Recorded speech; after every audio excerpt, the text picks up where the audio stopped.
Gabonaises, Gabonais, mes chers compatriotes, je viens solennellement m'adresser à vous ce 29 décembre 2022. Je suis votre fils Bertrand Zibabre. Je m'adresse solennellement à vous depuis les États-Unis d'Amérique où je me trouve. Au nom de nos ancêtres en commun, Wongo, Akomamba, Nyonda Makita, Mavurulu, Nsolobitoro et bien d'autres.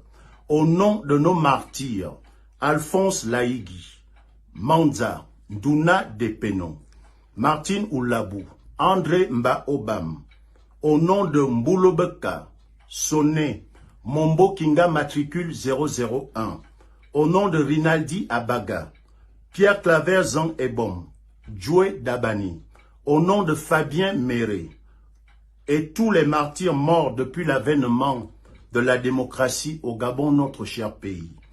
À chaque élection présidentielle, je rends un hommage tout particulier à nos martyrs tombés le 31 août 2016 au QG du président élu Jean Ping. Au nom de tous les prisonniers politiques au Gabon, en tête desquels Jean-Rémy Yama, je viens solennellement m'adresser à vous. Depuis ma sortie de prison, je n'ai ménagé aucun effort. J'ai parcouru certaines villes et certains villages de notre pays, le Gabon. Je suis arrivé également, depuis quelque temps, aux États-Unis d'Amérique. Je me suis rendu en France, en Angleterre, en Turquie, et je suis de retour aux États-Unis pour que je fasse entendre la voix du Gabon, la voix silencieuse du Gabon qui crie. La voix meurtrie du Gabon qui crie depuis l'avènement de la démocratie dans notre pays en 1990. Plusieurs portes m'ont été ouvertes par les amis du Gabon. Je suis allé les rencontrer, certains officiellement, d'autres officieusement. Parfois nous avons travaillé pour notre pays, le Gabon, jusqu'à des heures indues, 2 heures du matin, 3 heures du matin, parfois toute une nuit. Nous avons travaillé pour notre pays. Un grand événement s'est produit le 14 décembre 2022 à la Maison Blanche, ici aux États-Unis. Pour la première fois, le président Joe Biden a reçu 6 présidents d'Afrique où se tiendront les élections cette année 2023. Le président Joe Biden, de manière solennelle, a reçu ces 6 chefs d'État, parmi lesquels Ali Bongo Ondimba. De quoi s'est-il agi? Il s'est agi des États-Unis d'Amérique, pour la première fois, qui ont tapé du poing sur la table et ont clairement dit leur intention de voir des élections apaisées, des élections démocratiques, des élections transparentes. Et le Gabon a bel et bien été convié à cette réunion.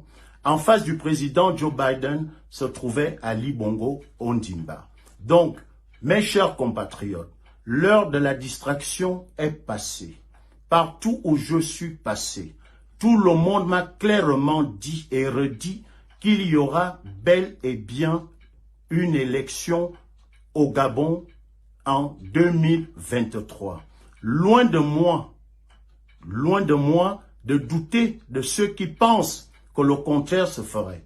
Mais je pense, et nous devons, pour nos martyrs, et pour tous ceux qui sont morts depuis l'avènement de la démocratie au Gabon, de continuer de porter haut cette voix. C'est cette voix qui me fait ne pas compter les heures d'avion. C'est cette voix qui me fait manquer de sommeil. C'est cette voix qui ne me fait plus ressentir le décalage horaire parce que nous le faisons pour notre patrie, le Gabon.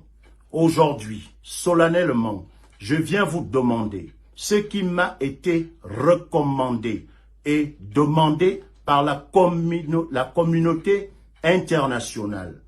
Je m'adresse solennellement à tous les acteurs politiques de la vie de notre nation, le Gabon. Je m'adresse à tous les partis politiques de l'opposition. Je m'adresse solennellement à notre société civile qui est debout, qui défend notre peuple meurtri. Nous avons une urgence aujourd'hui. nous devons pondre avant le 2 janvier 2023, un mémorandum. Un mémorandum doit être pondu par tous les acteurs politiques gabonais et la société civile. Vous devez immédiatement après confection de ce mémorandum, l'envoyer et le poster sur Internet.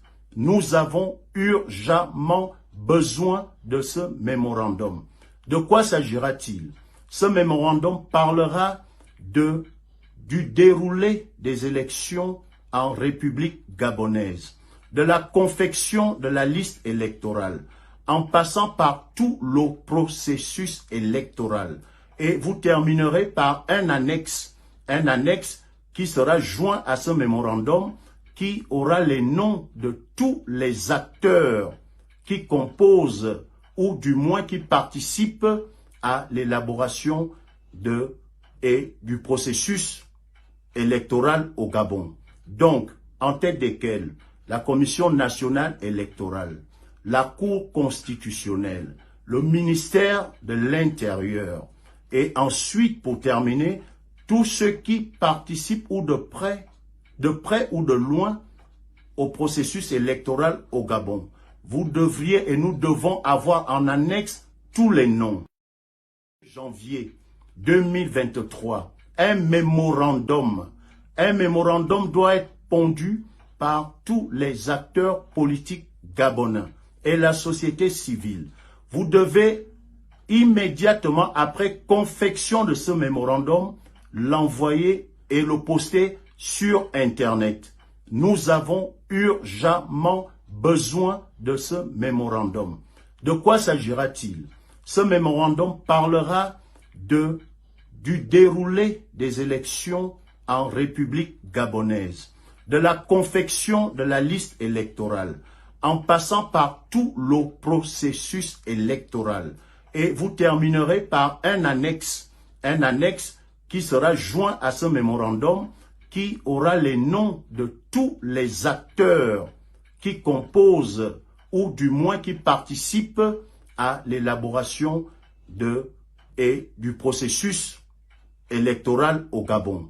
Donc, en tête desquels la Commission nationale électorale, la Cour constitutionnelle, le ministère de l'Intérieur, et ensuite, pour terminer, tous ceux qui participent ou de près ou de loin au processus électoral au Gabon. Vous devriez et nous devons avoir en annexe tous les noms. Je m'engage de déposer officiellement au nom de la République gabonaise ce mémorandum à Washington, à la Maison Blanche. Je le déposerai à l'Élysée. Je le déposerai à l'Union européenne. J'irai plus loin, je le déposerai à la CPI. Et tous ces organismes attendent ce document qui sera celui du peuple gabonais, écrit par l'opposition gabonaise et par la société civile gabonaise. Mes chers compatriotes, nous avons longtemps parlé. Nous avons essuyé et nous continuons de pleurer nos morts. À chaque élection, nous sommes tués comme du bétail. Mais aujourd'hui, plus que jamais, nous ne pouvons plus accepter qu'il y ait un seul mort. Un seul mort au Gabon sera un mort de trop. C'est pourquoi nous devons nous mettre au travail. Parce que pour la première fois, la communauté internationale semble regarder avec un œil très pointilleux ce qui va se passer au Gabon. Votre fils Bertrand Zibabre, j'ai été à la manœuvre de ce qui s'est passé le 14 décembre 2022 à la Maison Blanche. J'ai passé des nuits avec certaines personnes. Elles le savent, ce que nous avons fait et cette réunion a bel et bien eu lieu. Chers compatriotes, je n'ai pas la science infuse. Je ne fais pas l'unanimité. Plusieurs choses sont dites sur moi, généralement à tort. Mais en ce qui me concerne, je continue de penser que notre pays, le Gabon, un des plus riches d'Afrique, avec une population de moins de 2 millions d'habitants, est devenu la risée mondiale aujourd'hui. Nous sommes devenus les plus pauvres d'Afrique. Nous n'avons ni route, ni école, ni hôpitaux. Nous n'avons strictement rien. Pendant ce temps, quelques personnes, arrivées généralement de nulle part, se sont accaparées de notre pays, jouissent de nos richesses, pendant que nos femmes accouchent par terre. Nos mères ne peuvent plus vendre décemment dans des marchés pour subvenir aux besoins de leur progéniture. Pendant que nous manquons de tout, certaines personnes font la bombance avec notre argent, et ça depuis plus de 60 ans. Il est temps, mes frères, que cela finisse, que ceux qui pensent à autre chose ou qui croient que nous avons une autre voie, nous sommes très peu pour emprunter cette voie. Certains parlent de l'insurrection, certains dans leur chambre, certains à l'étranger, parce qu'ils ont une connexion Internet, débitent des mensonges sur Internet, disent des choses, font des plans sur la comète. Non, ça se passe au Gabon. J'ai passé 6 ans de ma vie en prison.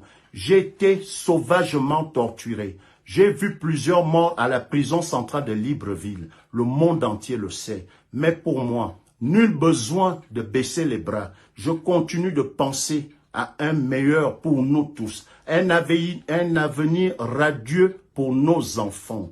C'est pour cela que je me retrouve aux États-Unis et que je continuerai mon périple à travers la planète pour faire entendre la voix du Gabon, la voix du petit Gabon. Ce mémorandum, nous en avons besoin. Ce mémorandum sera la Bible des élections. Certains l'ont déjà confectionné, certains l'ont amélioré. Nous avons besoin de ce mémorandum. Et pour terminer, je souhaite à chacun et à chacune d'entre vous une bonne et heureuse année 2023. Que le Très-Haut, le Seigneur, continue de vous couvrir d'amour pour que vive un Gabon heureux où tous les Gabonais pourront enfin jouir et bénéficier et vivre dans un pays apaisé. 2023 arrive. Nous sommes à 8 mois, voire 9 mois d'une élection cruciale de notre pays. L'heure n'est pas à la distraction. Que ceux qui ont d'autres plans viennent le dire clairement afin que nul n'en ignore. Moi, ce que je me suis entendu dire partout où je suis passé,